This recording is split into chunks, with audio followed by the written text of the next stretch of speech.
अच्छा जी, तो मैं आपको बता रही थी कि first person pronoun, second person pronoun और थर्ड पर्सन प्रोनाउन।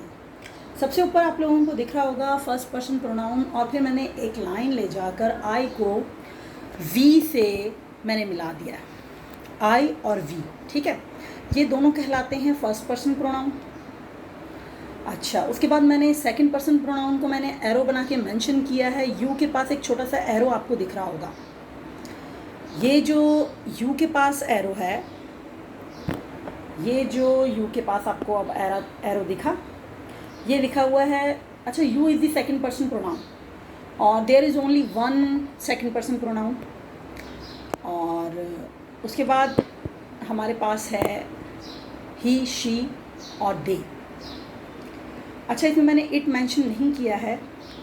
इट बेजान चीज़ों के लिए इस्तेमाल होता है और जानवरों के लिए इस्तेमाल होता है।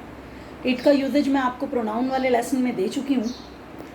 इट और इट होता है, मतलब एक इट्स होता है और इट होता है,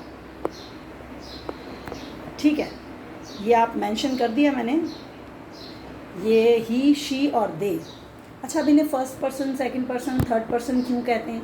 अच्छा, ये याद रहे, ये लेक्चर उन लोगों के लिए है जो बेसिक नहीं जानते, मतलब जिनको ये पता ही नहीं है कि फ़र्स्ट पर्सन प्रोनाउन क्या होते हैं, सेकंड पर्सन प्रोनाउन क्या होते हैं और थर्ड पर्सन प्रोनाउन किसे कहते हैं। अब जब भी हम किसी से बात करते हैं, किसी से मुखातिब होते हैं, तो बात करने वाला या तो एक इंसान होता है जो ख़ुद को मैं कहता है, या बात करने वाले एक से ज़्यादा लोग होते हैं। जैसे लेट सपोज़ मैं कहूँ कि मैं और मेरी बहनें, अगर मैं अपनी और अपनी बहनों की बात करूँगी तो अपने आप को मैं नहीं कहूँगी, मैं कहूँगी हम। बात करने वाले अगर एक से ज़्यादा लोग हैं तो उनको हम कहेंगे। तो इसी तरह आई जो है वो फर्स्ट पर्सन प्रोनाउन है, वी भी फर्स्ट पर्सन प्रोनाउन है। आई सिंगुलर है, वी प्लूरल है, ठीक है जी। अच्छा, यू सेकंड पर्सन प्रोनाउन है। यू कौन है? आई और वी किससे बात करते हैं? यानी मैं तुमसे बात करूँगी ना, सुनने वाला कौन होगा? वो होगा तुम। तो जो हमारी बात सुन रहा होता है उसको कहते हैं तुम, और इंग्लिश में यू। बात करने वाले एक से ज़्यादा भी हो सकते हैं, बात को सुनने वाले एक से ज़्यादा भी हो सकते हैं, लेकिन सिंगुलर और प्लूरल दोनों के लिए हम यू ही यूज़ करते हैं, ठीक है जी। फर्स्ट पर्सन क्लियर हो गया, सेकंड पर्सन क्लियर हो गया। फर्स्ट पर्सन ने सेकंड पर्सन से बात की, किसके बारे में बात की होगी? अगर उसी के बारे में बात कर रहे हैं तो उसे डायरेक्ट तुम कहेंगे, यू कहेंगे। लेकिन अगर आई और यू आपस में बात कर रहे हैं तो वो किन के बारे में बात करेंगे? किसी थर्ड पर्सन के बारे में बात करेंगे, किसी तीसरी शख्सियत के बारे में बात करेंगे। वो तीसरी शख्सियत एक भी हो सकती है, एक से ज़्यादा भी हो सकती है, लड़का भी हो सकता है और लड़की भी हो सकती है। इसी तरह किसी जानवर के बारे में भी बात हो सकती है। तो जब हम किसी सिंगुलर थर्ड पर्सन की बात करेंगे और वो लड़का होगा तो उसे हम ही कहेंगे। अगर हम किसी थर्ड पर्सन लड़की की बात करेंगे जो सिंगुलर होगी, उसे हम शी कहेंगे। हाँ, एक से ज़्यादा अगर लड़के या लड़कियाँ कोई भी हो, वो थर्ड पर्सन जिनके बारे में हम बात कर रहे हैं, तो हम दे यूज़ करेंगे, ठीक है जी।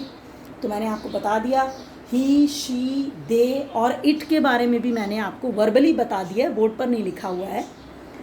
ही, शी, इट और दे ये होते हैं थर्ड पर्सन प्रोनाउन, ठीक है जी। थर्ड पर्सन सिंगुलर किसे कहते हैं? थर्ड पर्सन सिंगुलर होते हैं ही, शी और इट। थर्ड पर्सन प्लूरल कौन होते हैं? दे।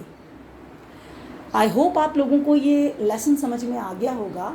और अगर मेरी बताई हुई बात मुझे सुनकर आपको समझ में ना आए तो वीडियो को एक से ज़्यादा मर्तबा देखें, इस बोर्ड को फोकस करें। इस बोर्ड को फोकस नहीं कर सकते, इस बोर्ड से आप इन तमाम प्रोनाउंस को कॉपी कीजिए। इन तमाम प्रोनाउंस को कॉपी करने के बाद आपने इनको याद करना है, इनका उर्दू मीनिंग याद करना है। क्योंकि कभी भी याद रखिएगा, उर्दू को इंग्लिश से या इंग्लिश को उर्दू से ट्रांसलेट नहीं किया जा सकता, ना ही इस तरह इंग्लिश सीखी जाती है। वो कहते हैं ना, if you want to speak in English you have to think in English. तो आपको पहले सोचना ही इंग्लिश में होता है, बाद में बोलना होता है। अब चूँकि हम लोग नेटिव स्पीकर नहीं है, मतलब ये हमारी मादरी ज़बान तो है नहीं, English is not our mother tongue, we are not native speakers. Native speakers वो होते हैं जहाँ पर बोली ही यही ज़बान जाती है। जैसे उर्दू को हम नेटिव लैंग्वेज के तौर पर पढ़ते हैं ना, उर्दू हमारी मादरी ज़बान है। इसी तरह बहुत सारे लोगों की बहुत सारी ज़बानें होती हैं। तो हम जब इंग्लिश को एज अ लैंग्वेज हम सीख रहे होते हैं या हम चाहते हैं कि हम इंग्लिश में बात करें, तो हमारा सबसे पहले जो हमारा फोकस होना चाहिए वो प्रोनाउंस की तरफ होना चाहिए। नाउन, प्रोनाउन ये बेसिक चीज़ें हैं।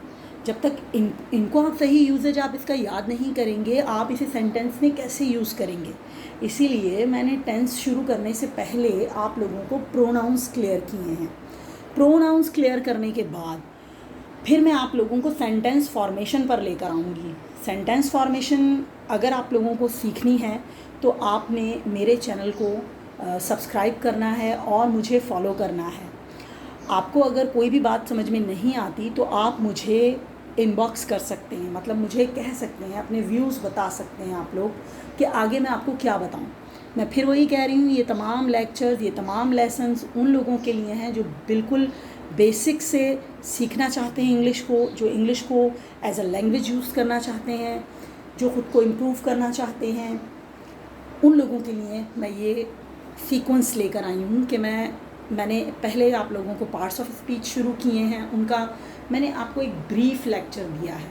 आप मेरी जितनी भी प्रीवियस वीडियोस हैं आप उनको देखेंगे तो आपको 2 या 3 वीडियोस में मैंने बेसिक से बताया है।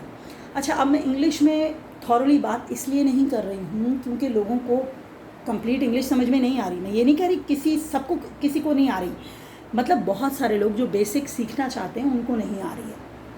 तो ये उन लोगों के लिए लेसन है जिनको मेरी बात समझ में नहीं आती थी थॉरली इंग्लिश में, तो मैंने उर्दू में आप लोगों को अपना लेक्चर दिया। आई होप आपको मेरी वीडियो पसंद आई होगी। अगर आप लोगों को मेरी वीडियो पसंद आए तो इसे लाइक कीजिए और मेरे चैनल को सब्सक्राइब कीजिए। Thank you so much.